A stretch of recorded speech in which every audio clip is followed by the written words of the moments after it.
Hi hello all welcome to my YouTube channel. ഷേക്സ്പിയറിൻ്റെ sonnet 33 ആണ് നോക്കുന്നത്. Full many a glorious morning have I seen, ഇങ്ങനെയാണ് നമ്മുടെ sonnet start ചെയ്യുന്നത്. So first of all ഷേക്സ്പിയറിനെ കുറിച്ച് നോക്കാം. വില്യം ഷേക്സ്പിയർ ഒരു ഗ്രേറ്റ് ഇംഗ്ലീഷ് പോയറ്റാണ്, പ്ലേ റൈറ്റാണ്. 1564 ജനിച്ചത്. അദ്ദേഹം ആ ഇയറിലാണ് ജനിച്ചത്. സ്ട്രാറ്റ്ഫോർഡ് അപ്പോൺ ഏവൻ എന്നുള്ള സ്ഥലത്താണ് ജനിച്ചത്. 23rd ഏപ്രിലാണ് അദ്ദേഹത്തിൻ്റെ ബർത്ത്ഡേ സെലിബ്രേറ്റ് ചെയ്യുന്നത്. And that date is celebrated as എന്താ പറയുക, ബുക്ക് ഡേ ആയിട്ടാണ് നമ്മൾ സെലിബ്രേറ്റ് ചെയ്യുന്നത്. വേൾഡ് ബുക്ക് ഡേ ആയിട്ടാണ് സെലിബ്രേറ്റ് ചെയ്യുന്നത്. ഓക്കെ, ഇപ്പോൾ ഷേക്സ്പിയർ എലിസബീതൻ ആൻഡ് ജാക്കോബിയൻ ഏജിലെ ഏറ്റവും ഇമ്പോർട്ടൻ്റ് ആയിട്ടുള്ള റൈറ്ററാണ്. ഷേക്സ്പിയറിൻ്റെ പ്ലേസ് എന്ന് പറയുന്നത് അദ്ദേഹത്തിൻ്റെ ലെഗസി തന്നെയാണ്. ആൻഡ് അദ്ദേഹത്തിൻ്റെ പോയംസും വളരെ ഇമ്പോർട്ടൻ്റ് തന്നെയാണ്. Venus and Adonis, rape of Lucrece, ഇതൊക്കെയാണ് അദ്ദേഹത്തിൻ്റെ പോംസ് എന്ന് പറയുന്നത്. പിന്നെ അദ്ദേഹം 154 സോണറ്റ്സ് എഴുതിയിട്ടുണ്ട്. Okay, and most of sonnets എന്ന് പറയുന്നത് വേർ ഡെഡിക്കേറ്റഡ് ടു പിന്നെ WH. പിന്നെ ബാക്കി പകുതി സോണറ്റ്സ് എന്ന് പറയുന്നത് ഒരു ലേഡിക്കാണ് ഡെഡിക്കേറ്റ് ചെയ്തിരിക്കുന്നത്. അപ്പോൾ ആ ലേഡിയെ അദ്ദേഹം പറയുന്നത് ഡാർക്ക് ലേഡി എന്നാണ്. അപ്പം അങ്ങനെ അഡ്രസ്സ് ചെയ്തിട്ടാണ് ടു WH എന്നും. WH എന്ന് പറയുമ്പോൾ ഹെൻറി റിദസ്ലി ഡാർക്ക് ലേഡിക്കും ഇതുപോലെ പല പേരുകളൊക്കെ പറയുന്നുണ്ട്. ആരാണ് ഡാർക്ക് ലേഡി, ആരാണ് WH എന്നൊക്കെ പറയുന്നത്. പിന്നെന്താണ് ലോർഡ് സദാംപ്ടൺ, അങ്ങനെയൊക്കെ പറയുന്നുണ്ട് നമുക്ക്. ഓക്കെ, ആരാണെന്ന് കറക്റ്റായിട്ട് കൃത്യമായിട്ട് പറയുന്നില്ലെങ്കിലും WH-നും ഡാർക്ക് ലേഡിക്കും വേണ്ടിയും പിന്നെ ലാസ്റ്റ് 2 സോണറ്റ്സ് എന്ന് പറയുന്നത് ക്യൂപ്പിഡിനെ അഡ്രസ്സ് ചെയ്തിട്ടുമാണ്, ദ ഗോഡ് ഓഫ് ലവ്, അതിനെ അഡ്രസ്സ് ചെയ്തിട്ടുമാണ് എഴുതിയിരിക്കുന്നത്. 154 സോണറ്റ്സ് ആണ് ഉള്ളത്. ഓക്കെ, ആൻഡ് ദെൻ ഷേക്സ്പിയറിൻ്റെ ഫാമിലിയെക്കുറിച്ച് പറയാനാണെന്നുണ്ടെങ്കിൽ ജോൺ ഷേക്സ്പിയർ എന്നാണ് അച്ഛൻ്റെ പേര്, മേരി എന്നാണ് അമ്മയുടെ പേര്. 8 മക്കളുണ്ടായിരുന്നു. പിന്നെ ഷേക്സ്പിയർ ആയിരുന്നു ഏറ്റവും എൽഡസ്റ്റ് ചൈൽഡ് എന്ന് പറയുന്നത്. ജോൺ ഷേക്സ്പിയർ, അതായത് അച്ഛൻ ഗ്ലൗ മേക്കർ ആയിരുന്നു. ആൻഡ് പിന്നെന്താണ്, ഇദ്ദേഹത്തിന് ലോക്കൽ ഗ്രാമർ സ്കൂളിൽ മാത്രമേ വിട്ടിട്ടുള്ളൂ. നമ്മുടെ ഷേക്സ്പിയറിനെ. ആൻഡ് ഇദ്ദേഹം പിന്നീട് 18 വയസ്സൊക്കെ ആയപ്പോഴത്തേക്കും ഇദ്ദേഹം ആൻ ഹാതവേ കല്യാണം കഴിച്ചു. ആൻ ഹാതവേ 26 ഇയേഴ്സ് ഓൾഡ് ആയിരുന്നു. And he was only 18 when he married Anne Hathaway. Okay, ഒരു റഷ്ഡ് മാരേജ് ആയിരുന്നു. And was already pregnant at that time. And അവർക്ക് 3 മക്കളുണ്ടായി. ഫസ്റ്റ് ഡോട്ടർ സൂസാന, പിന്നീട് ഹാംനെറ്റും ജൂഡിത്തും. ഓക്കെ, ഹാംനെറ്റ് 11 വയസ്സുള്ളപ്പോൾ മരിച്ചുപോയി. പിന്നെ ഷേക്സ്പിയറിൻ്റെ കരിയർ ജംപ് സ്റ്റാർട്ട് ചെയ്ത് ലണ്ടനിലാണ്. ആൻഡ് 1592 ഒക്കെ ആയപ്പോഴത്തേക്കും അദ്ദേഹത്തിൻ്റെ കരിയറൊക്കെ നല്ല രീതിയിലുള്ള റെപ്യൂട്ടേഷൻ ആവാൻ തുടങ്ങി. ഇദ്ദേഹം പിന്നെന്താണ്, ഇടയ്ക്കൊരു കാലഘട്ടത്തിൽ അദ്ദേഹം എന്ത് ചെയ്തെന്ന് 1585 to 1592 ഇദ്ദേഹം എന്ത് ചെയ്തെന്ന് നമുക്കൊരു അറിയിപ്പുമില്ല. അതിനെ ലോസ്റ്റ് ഇയേഴ്സ് എന്നാണ് വിളിക്കുന്നത്. 1592 ഓൺവേർഡ്സ് ആണ് ഇദ്ദേഹത്തിൻ്റെ റെപ്യൂട്ടേഷൻ കൂടുന്നത്. 2 ലോങ് പോയംസ് എഴുതിയിട്ടുണ്ട്, ഞാൻ നേരത്തെ പറഞ്ഞു, the Venus and Adonis and the rape of Lucrece. പിന്നെ ലോർഡ് ചേംബർലൻസ് മെൻ എന്നുള്ള കമ്പനി ഓഫ് ആക്ടേഴ്സിൻ്റെ ഫൗണ്ടിങ് മെമ്പറും ഇദ്ദേഹം തന്നെയായിരുന്നു. ഇപ്പോൾ ഷേക്സ്പിയർ ആയിരുന്നു കമ്പനിയുടെ റെഗുലർ ഡ്രമാറ്റിസ്റ്റ്. 2 പ്ലേ എങ്കിലും ഓൾമോസ്റ്റ് ഓരോ വർഷവും സ്റ്റേജ് ചെയ്തുകൊണ്ടിരുന്നു. ആൻഡ് പിന്നീട് കിങ്സ് ജെയിംസ് ഫസ്റ്റിൻ്റെ പേട്രണേജിൽ ഈ ഒരു കമ്പനി വരികയും അതിനെ ദ കിങ്സ് മെൻ എന്ന് വിളിക്കുകയും ചെയ്തു. ഷേക്സ്പിയർ ഏറ്റവും ഇമ്പോർട്ടൻ്റ് ആയിട്ടുള്ള ഫേമസ് ട്രാജഡീസ് ഒക്കെ ഒന്ന് നോക്കി വെക്കുക. King layer, Macbeth. Great romance എന്ന് പറയുന്നത് ദ ടെമ്പസ്റ്റിനെ അദ്ദേഹത്തിൻ്റെ സ്വാൻ സോങ് ആയിട്ടാണ് കൺസിഡർ ചെയ്യുന്നത്. അതായത് അദ്ദേഹം റിട്ടയർ ചെയ്യാൻ പോകുന്ന ആ ലാസ്റ്റ് ഇയറിൽ എഴുതിയ വർക്കാണ് ദ ടെമ്പസ്റ്റ്. 37 പ്ലേസും 2 പോംസും 154 സോണറ്റ്സുമാണ് അദ്ദേഹം എഴുതിയിരിക്കുന്നത് കേട്ടോ. പിന്നെ അദ്ദേഹത്തിൻ്റെ വർക്ക്സ്, അതായത് പിന്നെ റൈറ്റിങ്സ് ഒക്കെ നമ്മൾ എല്ലാം ടുഗദർ കളക്ട് ചെയ്തിട്ട് അതിനെ ഫസ്റ്റ് ഫോളിയോ എന്ന് പറഞ്ഞ് പബ്ലിഷ് ചെയ്തിട്ടുണ്ട്. ആൻഡ് അദ്ദേഹത്തിൻ്റെ പ്ലേസ് ആണ് പബ്ലിഷ് ചെയ്തിരിക്കുന്നത് ഫസ്റ്റ് ഫോളിയോയ്ക്കകത്ത് കേട്ടോ. പിന്നെ 15 അതുപോലെ തന്നെ 1660 ഇദ്ദേഹം മരിക്കുന്നത്. അതും 23rd ഏപ്രിലാണെന്നും ഇങ്ങനെ പറയുന്നുണ്ട്. 52ാമത്തെ വയസ്സിലാണ് ഇദ്ദേഹം മരിക്കുന്നത് കേട്ടോ. ഒരു പാരിഷ് ചർച്ചിലാണ് ഇദ്ദേഹത്തിനെ ബറി ചെയ്തിരിക്കുന്നത്, ഹോളി ട്രിനിറ്റി. ആൻഡ് സോണറ്റ് 33 വിളിക്കുന്നത് full many a glorious morning have I scene. ഇതാണ് സോണറ്റ് 33. 154 സോണറ്റ്സിൽ സോണറ്റ് 33 ആണിത്. അത് ആർക്ക് വേണ്ടിയാണ് ഡെഡിക്കേറ്റ് ചെയ്തിരിക്കുന്നത്? ഏകദേശം 103 സോണറ്റ്സ് എനിക്ക് തോന്നുന്നു, ഫെയർ യൂത്ത്, അതായത് ആ WH-ന് വേണ്ടിയാണ് ഡെഡിക്കേറ്റ് ചെയ്തിരിക്കുന്നത്. അയാളെ തന്നെയാണ് ഫെയർ യൂത്ത് എന്ന് വിളിക്കുന്നത്. ബാക്കി ആർക്കാണ് പിന്നെ മറ്റേ നമ്മുടെ ഡാർക്ക് ലേഡിക്കും, അതിൻ്റെ ബാക്കി 2 ഏറ്റവും ലാസ്റ്റ് 2 ക്യൂപ്പിഡിനുമാണ് ഡെഡിക്കേറ്റ് ചെയ്തിരിക്കുന്നത്. ആൻഡ് ഈ ഒരു ആദ്യത്തെ, അതായത് സോണറ്റ് ഫ്രം 33 to 36 നമ്മൾ എസ്ട്രേഞ്ച്മെൻറ്റ് സോണറ്റ്സ് എന്നാണ് നമ്മൾ വിളിക്കുന്നത്. അത് ഫെയർ യൂത്തിന് വേണ്ടിയാണ് ഡെഡിക്കേറ്റ് ചെയ്തിരിക്കുന്നത്. അപ്പോൾ ഈ എസ്ട്രേഞ്ച്മെൻറ്റ് സോണറ്റ്സ് എന്ന് പറയുമ്പോൾ ഈ ഫെയർ യൂത്ത്, അതായത് നമ്മുടെ WH എന്ന് പറഞ്ഞ ആൾ, ആ ഒരു മനുഷ്യന് അയാൾ എന്തെങ്കിലും ഒരു തെറ്റ് ചെയ്തു, അയാളുടെ ആ ഫോൾട്ടിനെ ബേസ് ചെയ്തിട്ട് എഴുതിയേക്കുന്ന സോണറ്റ്സ് ആണ് എസ്ട്രേഞ്ച്മെൻറ്റ് സോണറ്റ്സ് എന്ന് പറയുന്നത്. അത് ഫ്രം 33 to 36 സോണറ്റ്സിനെയാണ് നമ്മൾ എസ്ട്രേഞ്ച്മെൻറ്റ് സോണറ്റ്സ് എന്ന് വിളിക്കുന്നത്. അപ്പോൾ സ്പീക്കർ പറയുന്നത് എന്താണെന്ന് വെച്ചാൽ, ഓൺ മെനി മോർണിംഗ്സ്, അതായത് ഒരുപാട് മോർണിംഗ്സിൽ ഇദ്ദേഹം എന്താ പറയുക, ബ്രില്യൻറ്റ് സണ്ണിനെ കാണുകയും, അതായത് സൂര്യപ്രകാശം അടിക്കുന്നു, ആ മോർണിംഗ്സിൻ്റെ ബ്രൈറ്റ്നസ്സിനെ കുറിച്ച് ഇദ്ദേഹം പറയുവാണ്. ആ ഒരു ബ്രില്യൻറ്റ് സൺ എന്ന് പറയുന്നത് മൗണ്ടൻസിലും മെഡോസിലും സ്ട്രീംസിലും ഹെവൻലി ബ്യൂട്ടിയാണ് കൊണ്ടുവരുന്നതെന്ന്. സണ്ണ് ഷൈൻ ചെയ്യുമ്പോൾ എവിടെ ആണെന്നുണ്ടെങ്കിലും നല്ല ബ്രൈറ്റ്നസ് ആയിരിക്കും ഉണ്ടായിരിക്കുന്നത്. പിന്നെ പക്ഷേ ആ ഡിവൈൻ സൺ, ഇവിടെ ഇപ്പോൾ ഈ ഡിവൈൻ സൺ എന്നൊക്കെ വെച്ചാൽ ഇവിടെ ഉദ്ദേശിക്കുന്നത് ആരെയാണ്? ആ ഫെയർ യൂത്ത്, ഇദ്ദേഹത്തിൻ്റെ ഫ്രണ്ടായിട്ടുള്ള ആ ഒരു WH എന്ന് പറഞ്ഞ മനുഷ്യനെയാണ് ഉദ്ദേശിക്കുന്നത്. ആൻഡ് ഈ ഒരു ഡിവൈൻ സൺ എന്ന് പറയുന്നത് almost immediately allows ugly clouds. അതായത് പക്ഷേ എന്താ ഇവിടെ പറഞ്ഞിരിക്കുന്നതെന്ന് വെച്ച് കഴിഞ്ഞാൽ, ഈ ഒരു സൺ അത് പക്ഷേ പെട്ടെന്ന് ഈ സണ്ണിനെ അല്ലെങ്കിൽ ഈ ഒരു സൂര്യൻ ഡാർക്ക് ക്ലൗഡ്സ് വന്ന് അതിനെ മൂടാൻ വേണ്ടി അത് തന്നെ അങ്ങ് അലോ ചെയ്യുവാണെന്ന് പറയുക. സോ ദെയർ ബൈ ആ ഡിവിനിറ്റി ഇത് തന്നെ അങ്ങ് വലിച്ചെടുക്കുവാണ്. ഈ സൂര്യൻ തരുന്നുണ്ടെങ്കിലും ഡാർക്ക് ക്ലൗഡ്സ് അത് എന്ത് ചെയ്യുവാണ്, അലോ ചെയ്യുവാണ് അതിനെ ഹൈഡ് ചെയ്യാൻ. സോ അതുകൊണ്ട് തന്നെ ആ ഒരു അഗ്ലിനെസ് അവിടെ ക്രിയേറ്റഡ് ആവുകയും ആ ഡിവിനിറ്റി പെട്ടെന്ന് തന്നെ നഷ്ടപ്പെടുകയും ചെയ്യുമെന്നാണ് പറയുന്നത്. ഇവിടെ എന്താ ഉദ്ദേശിക്കുന്നതെന്ന് വെച്ച് കഴിഞ്ഞാൽ, നമ്മുടെ ഷേക്സ്പിയറിൻ്റെ ഫ്രണ്ട് ഉണ്ടല്ലോ, ഫെയർ യൂത്ത് അഥവാ WH, അയാളുടെ ഫ്രണ്ട്ഷിപ്പിനെ കുറിച്ചാണ് ഇവിടെ പറയുന്നത്. അയാളുടെ ഫ്രണ്ട് എന്തോ ഒരു കൈൻഡ് ഓഫ് ഫോൾട്ട് അല്ലെങ്കിൽ എന്തോ ഒരു കൈൻഡ് ഓഫ് തെറ്റ് ഇദ്ദേഹത്തിൻ്റെ അടുത്ത് ചെയ്തു, പോയിറ്റിൻ്റെ അടുത്ത് ചെയ്തു. ആ ഒരു ഡിസ്ലോയൽറ്റിയെ കാണിക്കാൻ വേണ്ടിയാണ് ഈ ഒരു പോയം എഴുതിയിരിക്കുന്നത്. അപ്പോൾ ഫെയർ യൂത്ത് നമ്മുടെ പോയിറ്റുമായിട്ട് ചിലപ്പോൾ പണ്ട് ഇഷ്ടത്തിലായിരിക്കാം, അവർ തമ്മിലുള്ള റിലേഷൻഷിപ്പ് ഒരു കൈൻഡ് ഓഫ് ലവ് റിലേഷൻഷിപ്പ് ആയിരുന്നിരിക്കാം. പക്ഷേ ഇപ്പോൾ ആ ഫെയർ യൂത്ത് പോയറ്റിനെ ചതിച്ച് കാണും, അല്ലെങ്കിൽ പോയറ്റിൽ നിന്ന് ഡിസ്റ്റൻസ് ഇട്ട് നിൽക്കുമായിരിക്കും. സോ പോയറ്റിന് ഭയങ്കര ഇഷ്ടമാണ്. പക്ഷേ അതുകൊണ്ടാണ് പോയറ്റ് പറയുന്നത് എല്ലാ വലിയ ആളുകൾക്കും ചെറിയ ചെറിയ കുഞ്ഞു രീതിയിലുള്ള മിസ്റ്റേക്കുകൾ അല്ലെങ്കിൽ ഫ്ലോസ് കാണും. അപ്പോൾ ബിഗിനിങ് ഓഫ് ദ സോണറ്റിലെ സ്പീക്കർ ഒരു ബ്യൂട്ടിഫുൾ നാച്ചുറൽ സീനാണ് കാണിക്കുന്നത്, നല്ല ഇമേജറിയൊക്കെ യൂസ് ചെയ്ത് സൂര്യപ്രകാശമൊക്കെ ആയിട്ട് കമ്പയർ ചെയ്യുവാണ് നമ്മുടെ ഫ്രണ്ടിനെ. ആൻഡ് പറയുന്നുണ്ട് ഇദ്ദേഹം ഒരുപാട് ഗ്ലോറിയസ് മോർണിംഗ്സ് ഒക്കെ വിറ്റ്നസ് ചെയ്തിട്ടുള്ള മനുഷ്യനാണ്. സണ്ണ് മൗണ്ടൻ ടോപ്സിലൊക്കെ റൈസ് ചെയ്യുന്നു, അതെന്നിട്ട് ഗ്രീൻ കളർ മെഡോസിലൊക്കെ ഗോൾഡൻ കളർ ആക്കുന്നു സൂര്യപ്രകാശം. സണ്ണെന്ന് പറയുന്നത് എന്താണ്, ഒരു ലാൻഡ്സ്കേപ്പിനെ മൊത്തത്തിൽ മാറ്റാനായിട്ടുള്ള, ഗോൾഡൻ കളറിലാക്കാനായിട്ടുള്ള ഒരു എബിലിറ്റി സൂര്യപ്രകാശത്തിനുണ്ട്. ബട്ട് സഡൻലി ഒരു അൺഎക്സ്പെക്റ്റഡ് ടേൺ ആയിട്ട് പോകാൻ മാറുവാണ്. സ്പീക്കർ പെട്ടെന്ന് ഇത്രയും ബ്രൈറ്റ് ആൻഡ് നല്ല വാക്കുകളൊക്കെ യൂസ് ചെയ്തിട്ട് പെട്ടെന്ന് he uses the words ugly and basest, BASEST.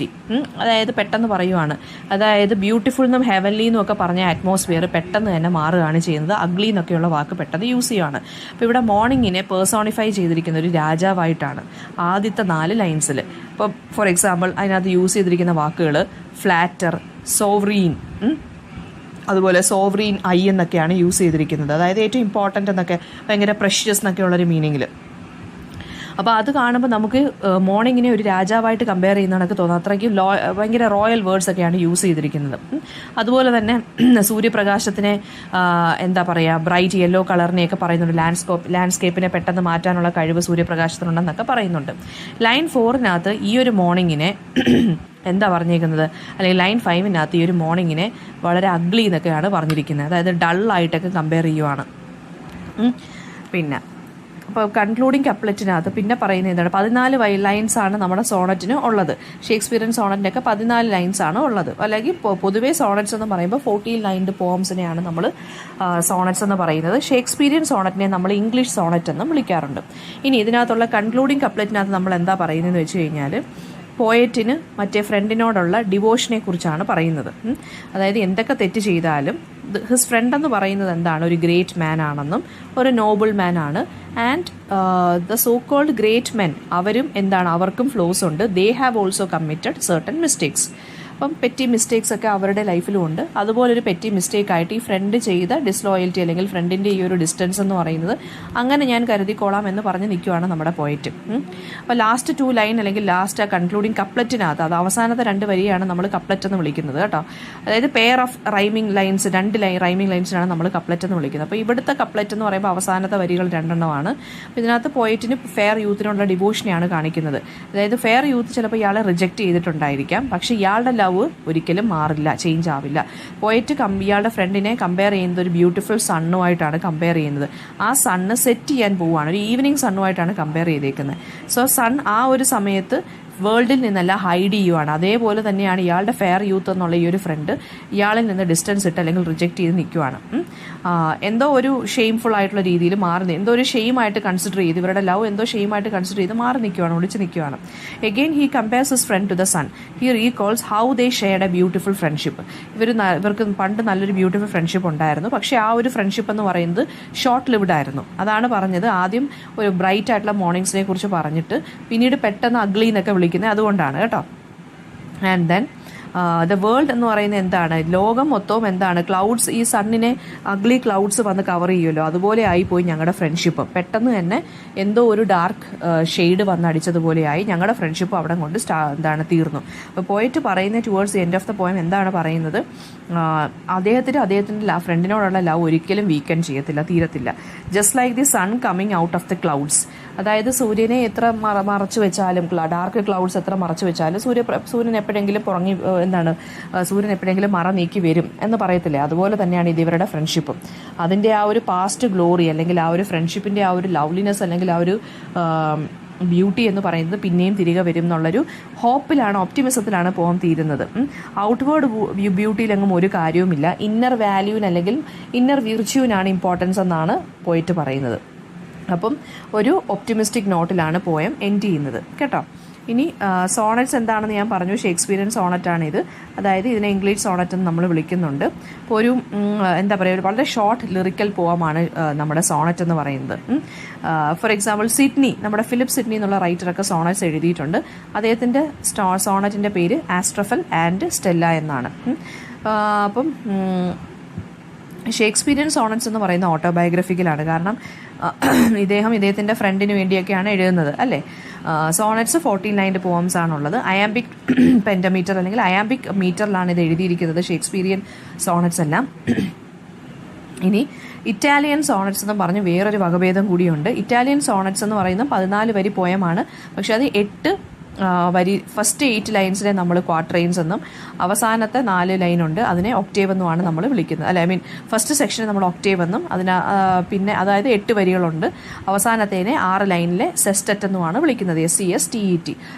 ആദ്യത്തെ 8 വരി എന്ന് പറയുന്നത് ആ പോയത്തിനകത്ത് എന്താണോ പ്രോബ്ലം പറഞ്ഞേക്കുന്നത് ആ പ്രോബ്ലത്തിനെ കുറിച്ച് ഐഡിയയെക്കുറിച്ചായിരിക്കും പറയുന്നത്. അവസാനത്തെ 6 വരിക്കകത്ത് അതിനുള്ളൊരു മറുപടിയായിട്ടായിരിക്കും കാണുന്നത്. ഇതിനെ പെട്രാർക്കൻ സോണറ്റ് എന്നും ഇറ്റാലിയൻ സോണറ്റിനെ വിളിക്കുന്നുണ്ട്. ഇംഗ്ലീഷ് സോണറ്റ് എന്ന് പറയുമ്പോൾ 8 അതായത് ക്വാർട്ടറൈൻസ് ആണ്. അതായത് 12 ലൈനാണുള്ളത്. ആദ്യത്തെ 12 ലൈനും പിന്നെ അവസാനത്തെ 2 ലൈനും, അങ്ങനെയാണ് 14 ആവുന്നത്. അവസാനത്തെ 2 ലൈനെ നമ്മൾ വിളിക്കുന്ന പേര് റൈമിംഗ് കപ്ലറ്റ് എന്നാണ്. ഓക്കെ, അപ്പോൾ അതും ഇതുപോലെ തന്നെയാണ്. ഒരവസാനം ആദ്യം ഇതുപോലെ കുറേ കാര്യങ്ങളും പ്രശ്നങ്ങളും എന്തൊക്കെയാണെന്ന് പറയും 12 വരിയിൽ. ഷേക്സ്പിയറിയൻ സോണറ്റിനകത്താണെങ്കിലും ഇംഗ്ലീഷ് സോണറ്റിനകത്താണെങ്കിലും ഇങ്ങനെ പറയും. എന്നിട്ട് അവസാനത്തെ 2 വരിക്കകത്ത് അതിനുള്ള ആൻസർ ആയിരിക്കും പ്രൊവൈഡ് ചെയ്യുന്നത്. ഓക്കെ, പിന്നെ സോണറ്റ് 33 പിന്നെ അതുപോലെ തന്നെ ഷേക്സ്പിയറിയൻ സോണറ്റിൻ്റെ അല്ലെങ്കിൽ ഇംഗ്ലീഷ് സോണറ്റിൻ്റെ റൈം സ്കീം എന്ന് പറയുന്നത് AB AB CD CD EF EF GG. അത് മറന്നു പോകരുത് കേട്ടോ. പിന്നെ നെക്സ്റ്റ് ക്വസ്റ്റ്യൻസ് നമുക്കൊന്ന് ഡിസ്കസ് ചെയ്യാം. ഇതിനകത്ത് സണ്ണിൻ്റെ ഇമേജ് എന്തിനെയാണ് കാണിക്കുന്നത്? സണ്ണെന്ന് വെച്ച് കഴിഞ്ഞാൽ ഇവിടെ ആരെയാണ് ഉദ്ദേശിക്കുന്നത്? ആ ഫെയർ യൂത്തിനെയാണ് കമ്പയർ ചെയ്തിരിക്കുന്നത് കേട്ടോ. അപ്പോൾ ഈ സോണറ്റ് 33 എസ്ട്രേഞ്ച്മെൻറ്റ് സോണറ്റ്സ് എന്നാണ് വിളിക്കുന്നത്.